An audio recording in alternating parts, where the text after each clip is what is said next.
आपने सबसे पहले पब्लिकली ये बात की थी कि कन्फ्यूजन है, नवाज शरीफ साहब को दूर करनी चाहिए, मगर अब लग रहा है कि कन्फ्यूजन ऊपर से नीचे तक आ गई है। पहले मरियम नवाज साहिबा और नवाज शरीफ साहब और शहबाज शरीफ साहब के बयानिए का फ़र्क मालूम होता था, मगर अब तो जो पार्टी के नायब सदर हैं शाहिद खान अब्बासी साहब, सीनियर नायब सदर, वो सदर को कहते हैं कि उन्हें नाप तोल के बात करनी चाहिए। आप शाहिद खान अब्बासी साहब को कहते हैं कि उन्हें नाप तोल के बात करनी चाहिए। सब एक साथ मिलकर बैठ क्यों नहीं जाते और क्यों नहीं फैसला कर लेते कि आइंदा हम नाप तोल के बात करेंगे और ये बात करेंगे? शाहजेब, जो बात की है कि मैंने बात की थी वो तो बिल्कुल मैंने कन्फ्यूजन की बात की थी, और मैंने उस वक्त जो की थी बात, अभी वो सारे बात कर रहे हैं, इंक्लूडिंग वो जो एक थोड़ी सी मुख्तलिफ सोच रखने वाले लोग हैं। तो उसका हमने देखा पिछले दिनों में हर एक ने बारी बारी किया, वो कहा है कि पार्टी में इख्तलाफात हैं। हालांकि इख्तलाफात का लफ्ज़ जो इस्तेमाल कर रहे हैं हमारे कुछ सीनियर रफ़का हमारे, वो मैं समझता हूँ ये लफ्ज़ ठीक नहीं है। इख्तलाफ राय हो सकता है, इख्तलाफात थोड़ी दूसरी चीज़ होती है। राय अपनी अपनी हो सकती है और वो होती भी है। तो मैं समझता हूँ राय का मुख्तलिफ होना एक इंसानी नेचर भी है, ह्यूमन नेचर के मुताबिक है, और साथ ही साथ एक जमहूरी अमल है। तो जो बात अब आप कर रहे हैं राजा साहब, ये इख्तिलाफ राय एक जमहूरी पार्टी में होना अच्छी बात है, मगर आप लोगों का एक बात पर इत्तफाक है, और वो इत्तफाक ये है कि सबको नाप तोल के बात करनी चाहिए। तो एक साथ बैठ क्यों नहीं जाते और फैसला कर लेते कि आइंदा से हम सब नाप तोल के बात करेंगे? या नवाज शरीफ साहब, जो आपने बहुत पहले एक बात की थी कि नवाज शरीफ साहब को इंटरवीन करके सबको दूर करना चाहिए, वही साथ बिठा सकते हैं और सबको दूर कर सकते हैं, और वो नहीं कर रहे काम। जिसको भी कोई मुख्तलिफ राय हो, वो पार्टी में हमारी मीटिंग्स होती रहती हैं, हर सतह पे होती हैं। हमारे कायद जो है मियाँ नवाज शरीफ साहब, उनके साथ वीडियो लिंक पे मीटिंग्स होती हैं, और इसी तरह एक हमारा पार्लियामेंट्री एडवाइजरी ग्रुप है, उसमें मीटिंग होती है। शहबाज साहब भी मीटिंग करते रहते हैं, पार्लियामानी पार्टी की मीटिंग होती रहती है। तो उसमें बहरहाल जिसको भी कोई अपनी अपनी राय देना चाहे, इख्तलाफ करना चाहे, वो कर सकता है बात बंदा कि जी ये बात ठीक नहीं थी, इस तरह होती तो बेहतर था। तो फिर जो फैसला आखिर में होता है पार्टी करती है या हमारे कायद नवाज शरीफ साहब करते हैं कि हमारा फाइनल फैसला है, तो उसके मुताबिक फिर सभी को कबूल होता है और कबूल करके आगे बढ़ना भी चाहिए। तो ये जो एक कन्फ्यूजन होता है उसके से पार्टी को मैं समझता हूँ नुकसान होता है। मगर ये जो हो रहा है ये फिर क्यों हो रहा है? किसने इंटरवीन करना है और इस कन्फ्यूजन को दूर करना है? कौन नहीं कर रहा है? क्योंकि दूसरी पार्टीज में तो ये नहीं है, आप ही की पार्टी में है, और ये टॉप से अब नीचे तक आ गया है, सीनियर वाइस प्रेसिडेंट के लेवल पर आ गया। सब एक दूसरे के खिलाफ ये बात करें कि नाप तोल के बात करनी चाहिए। तो क्यों हो रहा है और कौन ठीक कर सकता है इसको? बस एक, अगर हम प्रिंसिपल पे अमल कर लें, एक असूल पे, जो कि असूल हर एक पार्टी में होता है और होना चाहिए, कि हम पब्लिक में बात ना करें, टीवी पे जाके डिस्कस ना करें चीज़ें, बल्कि हम पार्टी के अंदर बात करें। तो मेरा लिए कन्फ्यूजन शायद इतना ना बढ़े जितना इस वक्त महसूस किया जा रहा है। वो तो हमारी तरफ से है कि हम लोग जो हैं सीनियर लेवल पे, हमें कोई ऐसी बात नहीं करनी चाहिए पब्लिकली या टीवी पे, जैसे ये तसर जाए कि शायद पार्टी में टोटली कन्फ्यूजन है या इख्तलाफ है या इख्तलाफ राय रखते हैं मुख्तलिफ लोग। राजा साहब, तो इन दोनों में से क्या बात नहीं होनी चाहिए थी, या आपके ख्याल में इन दोनों में से क्या बात दुरुस्त है? शहबाज शरीफ साहब का ये कहना कि 2018 के इलेक्शन हम जीत जाते, नवाज शरीफ साहब तीसरी दफ़ा वज़ीर आज़म भी बनते अगर हमारी हिकमत अमली दुरुस्त होती, और फिर शाहिद खान अब्बासी साहब का ये कहना कि वो बिल्कुल इस बात से इत्तफाक नहीं करते, सब तयशुदा था, नवाज शरीफ साहब को डिस्क्वालीफाई कराने से लेकर 2018 का नून लीग को इंतखाब हराने तक हमारी पार्टी का हिकमत अमली का इसमें कोई किरदार नहीं था। तो दोनों में से कौन सी बात नहीं होनी चाहिए थी, और दोनों में से कौन सी बात से आप इत्तफाक करते हैं? नहीं, देखिए, जो हो गया सो हो गया। अब उसमें मैं बात करूं तो उस वक्त भी बहुत सारी चीज़ें ऐसी हो रही थी जिससे मैं तो इनसाइडर नहीं था, लेकिन जो लोग वहाँ थे, मुझे तो किस कॉन्टेक्स्ट में शहबाज साहब ने बात की है वो तमाम फैसले मुझे नहीं पता, लेकिन जो नज़र आ रहे थे, हम देख रहे थे सुप्रीम कोर्ट में केस चल रहा है या बातें हो रही थी, वो किसी और अंदाज से हैंडल की जा सकती थी। लेकिन अब वो तो पास्ट है, एक फैसले हुए, हम उसके मुताबिक चल रहे हैं। हमने ये तो बात गवर्नमेंट के जो वज़रा हैं, जिस तरह साबिक़ इंटीरियर मिनिस्टर हैं एजाज शाह साहब, उन्होंने कहा कि अगर ऐसा होता तो आज भी नवाज शरीफ साहब प्राइम मिनिस्टर चौथी दफ़ा होते। तो मैं समझता हूँ ये तो हर ज़ुबान पे है कि अगर किसी और तरीके से चीज़ें हैंडल आती तो आज भी मियाँ नवाज शरीफ साहब वज़ीर आज़म होते चौथी दफ़ा भी प्राइम मिनिस्टर के, जो बहुत बड़ी एक हिस्ट्री पाकिस्तान की तारीख में होती। लेकिन अब हम एक फैसले लिए हुए हैं, उस पर चल रहे हैं।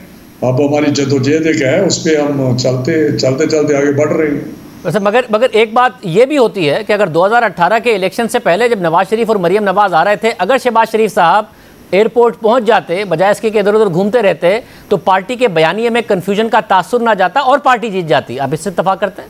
मुझे तो पता है कि हम अपने इलाकों से आए थे, हमारे खिलाफ केस रजिस्टर हुए, वो जो होते टेररिस्ट जो एक्ट के तहत, वो दहशतगर्दी की दफ़े नहीं लगती, कोई पता नहीं कौन सी दहशतगर्दी की दफात है, वो हम पे लगी।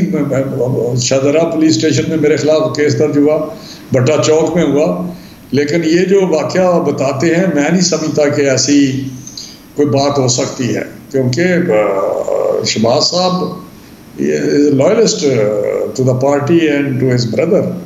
दो सीनियर रहनुमा साद रफीक साहब और ख्वाजा आसिफ साहब के बयानात हैं, मुतज़ाद बयानात हैं, वो आप देख लीजिएगा। मगर मुझे साथ में ये बता दें, अब आपको क्या लगता है, अगर पार्टी ने आगे बढ़ना है और 2023 के इलेक्शन पर फोकस करना है, तो किस बयानिए के साथ आगे बढ़ना चाहिए? क्या शहबाज शरीफ साहब ही को लीड करना चाहिए और अपने बयानिए के साथ ही लीड करना चाहिए? चीज़ें बड़ी मैं समझता हूँ क्लियर हैं। इस तरह कन्फ्यूजन उस सच नहीं है जिस तरह मीडिया में या थोड़ा तसर दिया जाता है। देखिए, हमारी जदोजहद जो है वो एक आइन की बालादस्ती, आइन की अमलदारी है, कानून की अमलदारी है। दूसरा एक साफ शफाफ इलेक्शन की हम बात करते हैं। तो मैं समझता हूँ इसके लिए जदोजहद करना कोई भी आदमी नहीं कह सकता, ना इसको आप मफामत का कह सकते हैं, ना मजामत का कह सकते हैं। शहबाज शरीफ साहब का रास्ता यह है कि जी माजी को दफन करें और आगे बढ़ें। नवाज शरीफ साहब का रास्ता यह है कि वो बाकायदा तौर पर जलसों में और अपने बयानिए में नाम ले लेके बताते हैं कि किसने किया, और कहते हैं कि उन्हें हिसाब देना पड़ेगा इस सारे के सारे काम का जिन्होंने 2018 में ये किया। इदारों के सरबराहों के नाम लेके बताते हैं। मकसद तो यही बताते हैं दोनों कि आखिर में हम ये चाहते हैं, मगर रास्ता जो अलग अलग है। आप क्या समझते हैं, शहबाज शरीफ साहब की वाली बात ठीक है कि 2023 की तरफ बढ़ना है तो माजी को दफन करके आगे बढ़े, या फिर नवाज शरीफ साहब का बयानिया? शाहजेब साहब, मैं आपको बता रहा हूँ, शाहजेब खान कि जो मैंने पहला बताया वो तो हमारा है, स्ट्रगल हम कर रहे हैं।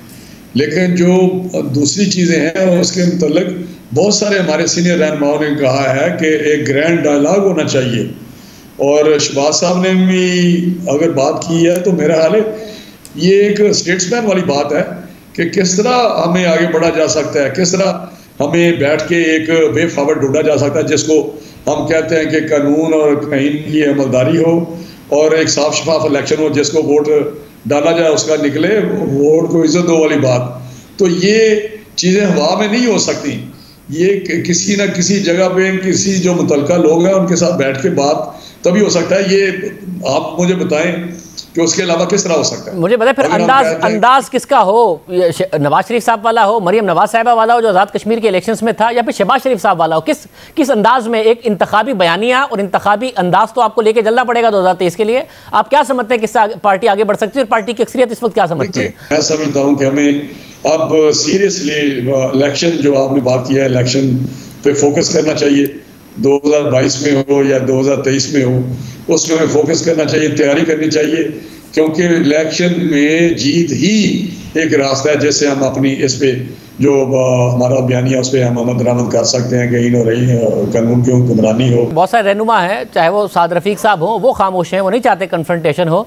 आप भी समझते हैं कि इलेक्शन की हिकमत अमली का जो रास्ता है वो कन्फ्रंटेशन में नहीं है। अब यहाँ से मामला हमने कर लिया, जो करना था कन्फ्रंटेशन में नहीं है। अब अगली इलेक्शन जीतने का जो रास्ता है।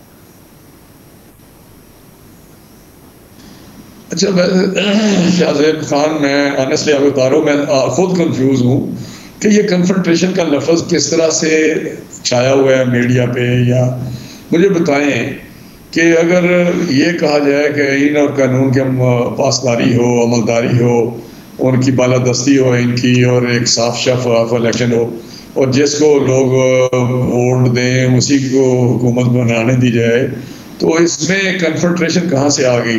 अगर ऐसा है, कहाँ से आ गई? राना साहब अगर ऐसा है, ऐसा असूली बात है जिससे कोई इख्तिलाफ नहीं करेगा। राना साहब अगर ऐसा है तो जैसी तकरीर नवाज शरीफ साहब और मरियम नवाज साहिबा करती हैं, वैसी एक तकरीर शहबाज शरीफ साहब क्यों नहीं कर देते? ऐसा एक इंटरव्यू शहबाज शरीफ साहब क्यों नहीं दे देते? अगर कोई फ़र्क नहीं है और कन्फ्रंटेशन में नहीं है, ऐसी एक बातें कुछ नहीं क्यों नहीं कर देते वो? नहीं, अपना अपना स्टाइल है। अगर मुझे आप कहें कि मैं जाके अपने हल्के में बहुत तेज बात से तकरीर करूं तो मेरा एक अपना तरीका है, उससे बात मैं करता हूं। मेरे साथ ही लोग खड़े होते हैं, वो बड़ी तो तेज तकरीरें करते हैं, बड़ी सख्त तकरीरें करते हैं। तो मैं समझता हूं कि ये ऐसी बात नहीं, लेकिन जो फैसला या जो रास्ता वाशी साहब फाइनल बात करते हैं वो बात मानते भी हैं। मैं आपको बताऊं कि भैया साहब बड़े डेमोक्रेटिक हैं। जब हमारी मीटिंग होती है वीडियो लिंक पे तो 90% वो चीजें मान जाते हैं। जिस दिन मियां साहब ने कहा कि ये रास्ता है तो उसी रास्ते पे सारे चलेंगे, चाहे शहबाज साहब हो कोई भी हो। शहबाज शरीफ साहब को भी उस मीटिंग बुला के कह देना चाहिए कि भाई अब ये रास्ता है, ताकि सबको पता हो कि शहबाज शरीफ साहब के अंदाज वाला रास्ता है या नवाज शरीफ साहब वाले अंदाज वाला रास्ता है। आगे दो उन्हें कर देना चाहिए काम। नहीं, इस तरह तो वो नहीं कहेंगे, लेकिन ये जरूर है कि मीटिंग को सबकी राय ले और जो कि जमहूरी तरीका है, उसके बाद जो फैसला करेंगे बिल्कुल दो टोक मैं आपको बता रहा हूँ।